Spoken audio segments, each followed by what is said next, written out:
Have you ever heard of a people so proud that they would rather drown themselves than let anyone call them slave? Okay, it is the year 1803. A group of approximately 75 Igbos from what is today Anambra, Nigeria, were captured during the transatlantic slave trade. These were ordinary villagers, men, women, children. Probably did not even know each other prior to that day, but they were forced into the same ship, into the same chain to become slaves. The ship that carried them across the Atlantic was part of the regular slave trade system as at that time, known as the yoke. Now, conditions on these ships were harsh. People were chained in rows, lying together, packed like sardine. There was little food, and that food was horrible. Then there was terrible smell, heat, sickness spreading everywhere. In fact, many slave ships did not even make it to America because of how people were dying along the way. But this particular group of Igbo captives behaved differently according to the records, which was very weird because the slaves usually bought from this particular area, are usually very cheap because they are very stubborn, they are never submissive, and they are fiercely independent. They stayed unusually calm, not shouting, not fighting the crew, unlike the others during the voyage, but they were just watching, listening, and just waiting. After weeks at sea, the ship reached the coast of St. Simon's Island in Georgia in the United States. At that time, this area had plantations that needed new labor, so slave dealers were waiting for the ship to arrive. Two well-known buyers, John Cooper and Thomas Spalding, purchased the cargo of Igbo slaves for $100, their own words, documented in records kept till today. The captives were then transferred into small boats to be taken to land. The Igbos were taken off the main ship and then moved into smaller boats meant to carry them to shore, where the plantations where they would work were located. This was the final stage. Once these people touched land, they would be sold and separated forever. They would never see each other ever again. But do you know what? That moment never came. As the boat moved towards the shore, something shocking happened that shocked everyone there and would later become one of the most famous resistance stories in American slavery and slavery history.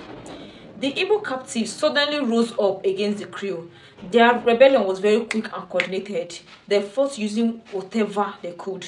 They used their chains, they used their hands, they used their fists, anything. I know these people are big and they are very strong, unlike the whites, because they are very strong.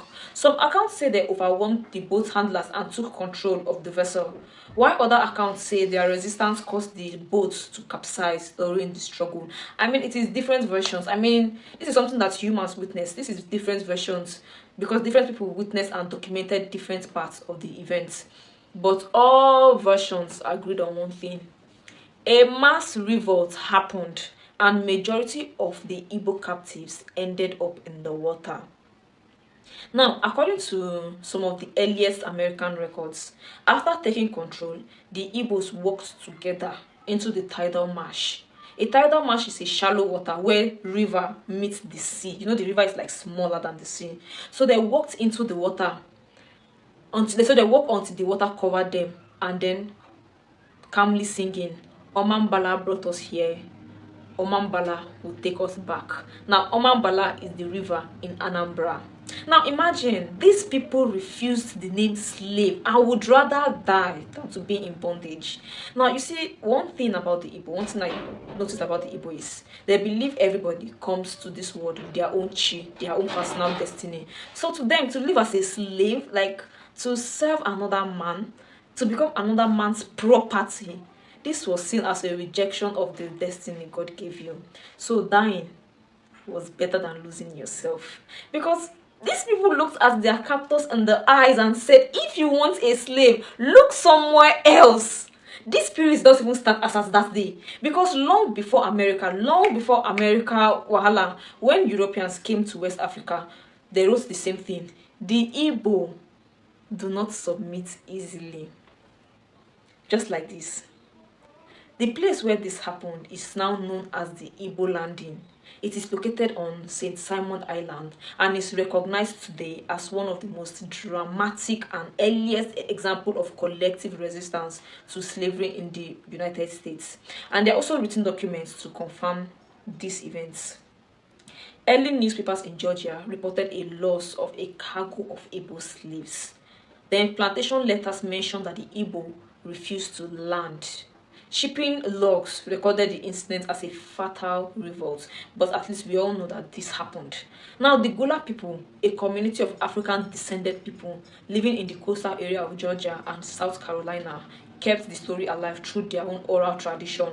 Their retelling added like some symbolic elements, which is why some later versions talk about the Igbo flying home. It is called the Flying Africa, and the Flying Africans, they flew home to Africa.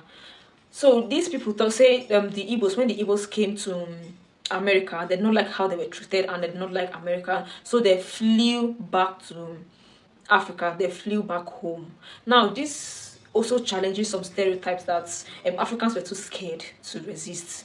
I mean, there were resistance. There were also many resistance in the.